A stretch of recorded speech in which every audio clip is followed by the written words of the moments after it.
محفل میلاد النبی صلی اللہ علیہ وسلم کی حقیقت کیا ہے، ضرورت کیا ہے اور تقاضے کیا ہیں، اس حوالے سے کچھ گزارشات عنوان گفتگو رہیں گی۔ دعا ہے اللہ تبارک و تعالی اپنی ناراضگی والے جملے سے محفوظ فرمائے، اپنی رضا والی بات کرنے کی توفیق عطا فرمائے۔ عزیز بھائیو، قرآن مجید فرقان حمید نے ارشاد فرمایا، قل بفضل اللہ، اے محبوب آپ فرما دیں جب اللہ کا فضل ملے، وَبِرَحْمَتِهِ اور اس کی رحمت ملے، فَبِذَلِكَ فَلْيَفْرَحُوا تو انہیں چاہیے کہ خوشی کا اظہار کریں۔ سورہ یونس کی آیت نمبر 58 ہے۔ جب اللہ کا فضل اور اس کی رحمت ملے تو خوشی کا اظہار کرو، خوشی کا۔ اسلام مسرتوں کا دین ہے، خوشیوں کا دین ہے۔ نبی پاک سید عالم صلی اللہ تعالی علیہ وسلم کی مسکراہٹ کے اندر وہ حسن تھا کہ کائنات ساری حضور کی مسکراہٹ کی وجہ سے ہی مسکرا رہی ہے۔ حضرت جریر ابن عبداللہ رضی اللہ تعالیٰ عنہ حضور کے صحابی ہیں، وہ فرماتے ہیں کہ جب حضور مدینہ طیبہ تشریف لائے تو میں ملاقات کے لیے حاضر ہوا۔ پہلے دن میں حضور سے ملا تو نبی پاک مسکرا رہے تھے۔ پھر 10 سال میں حضور کو دیکھتا رہا۔ حضور کے وصال سے چند دن پہلے میری جو آخری ملاقات ہوئی تو اس میں بھی میں نے اپنے نبی کو مسکراتے ہی دیکھا ہے۔ اور فاضل بریلوی رحمۃ اللہ تعالی علیہ نے تو اس تخیل کا اور رنگ میں لیا ہے۔ وہ کہتے ہیں حضور کے مسکرانے سے ہی دنیا مسکراتی ہے۔ فرماتے ہیں جس کی تسکی سے روتے ہوئے ہنس پڑے۔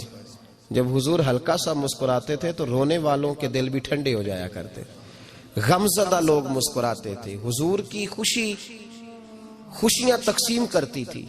نبی پاک صلی اللہ علیہ وسلم کا مسکرانا امت کے دلوں کو ٹھنڈا کرتا تھا۔ فرمایا جس کی تسکی سے روتے ہوئے ہنس پڑیں اس تبسم کی عادت پہ لاکھوں سلام۔ اور فرمایا یہ نہیں تھا کہ حضور بڑے تکلف سے مسکراتے تھے، حضور کی تو عادت تھی اس تبسم کی عادت پہ لاکھوں سلام، مسکراتے رہنا، خوشی کا اظہار۔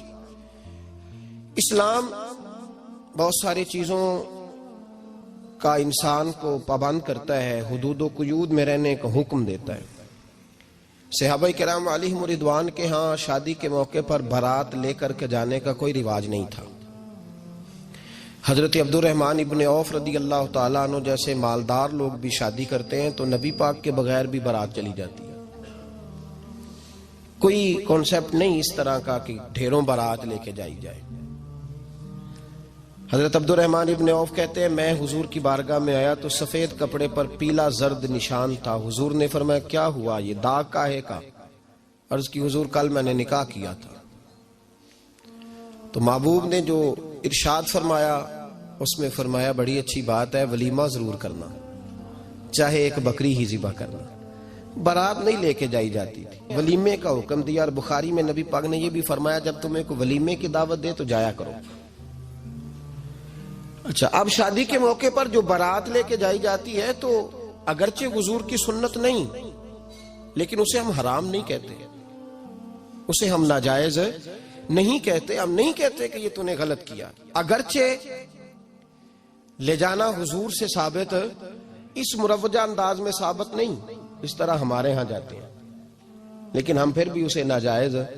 کسی صحابی نے اپنے بچے کی شادی پر اپنے گھر میں لائٹنگ نہیں کرائی، لیکن آپ کو دنیا کا کوئی عالم یہ فتویٰ نہیں دے سکتا کہ لائٹنگ کرانا حرام ہے۔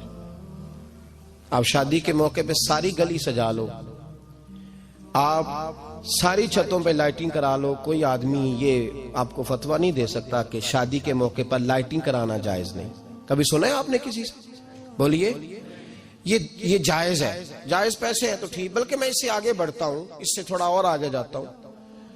حضرت عائشہ صدیقہ رضی اللہ تعالیٰ عنہ فرماتی ہیں میرا جو کمرہ تھا نا جس میں میں حضور کے ساتھ رہتی تھی اور ایک لمبا زندگی کا عرصہ گزارا، اس میں 3 آدمی سو سکتے تھے، چوتھے کے لیے جگہ ہی نہیں تھی، اور کچا تھا، کھجور کے تنے کھڑے کر کے اس پر کھجور کے پتوں کی چھت ڈالی گئی تھی۔ میں جب ہاتھ اٹھاتی تھی تو میرا ہاتھ اپنی چھت کو چھو جاتا تھا۔ یہ ہے سنت نبی پاک کی۔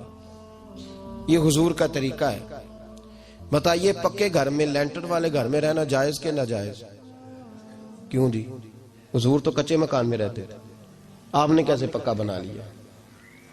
اللہ کی محبوب علی دین کو اس کی اصل بات میں سمجھیں. آپ ایسا نہ کریں جس میں انتشار اور امت تقسیم ہو. اس کا اصل مزاج دیکھیں.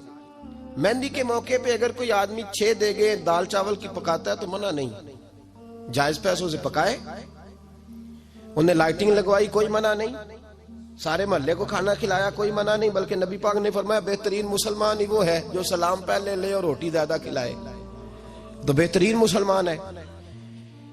ناجائز کیا ہے؟ ناجائز ہے شادی کے موقع پر بینڈ باجا بجانا، اس میں رقص کرنا، اس میں بھنگڑے ڈالنا، عورتوں مردوں کا اختلاط ہونا، عورتوں کی مووی بنانا، یہ چیزیں ناجائز ہیں. تو جو ناجائز ہے اس پہ پابندی لگائی جائے گی. جو جائز ہے اس کے بارے میں یہ کہا جائے گا کہ بھائی احتیاط کی جائے، سنت کی طرف دیکھا جائے تو بہتر یہی ہے. لیکن اگر کوئی کسی آدمی کے پاس جائز پیسے ہوں، وہ 100 کنال کے گھر میں رہے، اگرچہ سنت یہ نہیں، پر یہ تو کوئی فتویٰ نہیں نہ دے سکتا کہ حرام ہے تیرا 100 کنال کے گھر میں رہنا. کہ ہے فتویٰ کہیں آپ نے سنا؟ تو ہمارے ہاں تکلیف کا معاملہ یہ ہے. دیکھیں میرے بھائی، کسی بھی صحابی نے، بڑے درد کے ساتھ بات کر رہا ہوں اور یہ میرا درد ہے، میں درد سے اپنے دل کو، اپنے ایمان کو حاضر ناظر کہہ کے بات کر رہا ہوں. امت بٹ جاتی ہے ہر موقع پہ یار، ہر جگہ ہی تقسیم ہو رہی ہے امت مسلمہ. ہر روز کچھ نہ کچھ فتوے ایسے مل جاتے ہیں جس میں دراڑیں پڑتی ہیں. کسی صحابی نے کسی مسجد کے اندر اشتہار چھپوا کے اعلان کرا کے درس قرآن کرایا ہے کبھی؟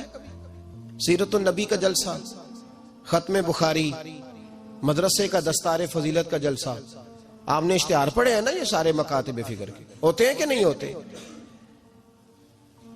کسی صحابی نے اس طرح، وہ تو روز درس قرآن دیتے تھے، لیکن اس طرح اشتہار چھپوا کے، پوسٹر لگا کے، اور مصر سے کسی صحابی کو اسپیشل بلوا کے یا یمن سے بلوا کے مسجد کے اندر کبھی درس قرآن کے اجتماعات کرائے، سیرت النبی کے جلسے، ختم بخاری کے؟